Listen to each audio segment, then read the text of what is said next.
Hi friends, అందరికీ నమస్కారం. Welcome back to our channel Bapu agritech. మేము ట్రాక్టర్ నాగర్లతో మొక్కజొన్న విత్తనాలు వేసాము. చాలా బాగా అనిపించింది. ఒక 2 గంటల్లోనే ఎక్కమర వరకు మేము విత్తనాలు వేయడం జరిగింది. సహజంగా ఎడ్ల సహాయంతో మనం విత్తనాలు వేసినట్లయితే ఒక రోజు పట్టేది.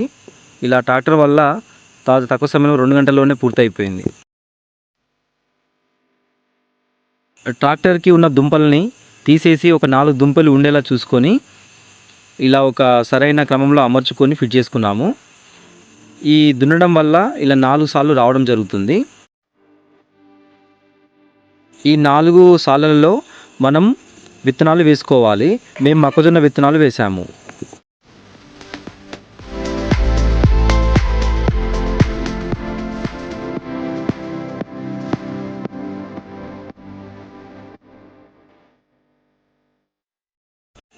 దాంతోపాటుగా దుక్కిమందు కూడా చల్లుకోవాలి.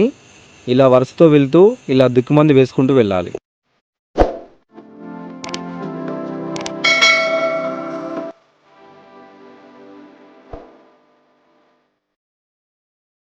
దుక్కిమందు మొక్కజొన్న విత్తనాలు వేసుకున్న తర్వాత వాటిని గొర్రు సహాయంతో పూడ్ చేయాలి. ఇలా గొర్రు కొట్టుకుంటూ ఇలా వెళ్ళడం వల్ల ఆ విత్తనాలు మందు అనేది భూమి లోపలికి వెళ్ళి పైన మట్టితో పూడ్చబడుతుంది. ఇలా గొర్రు వేసిన తర్వాత 3-4 రోజుల సమయం తీసుకొని మొక్కజొన్న విత్తనాలు మొలకెత్తడం జరుగుతుంది.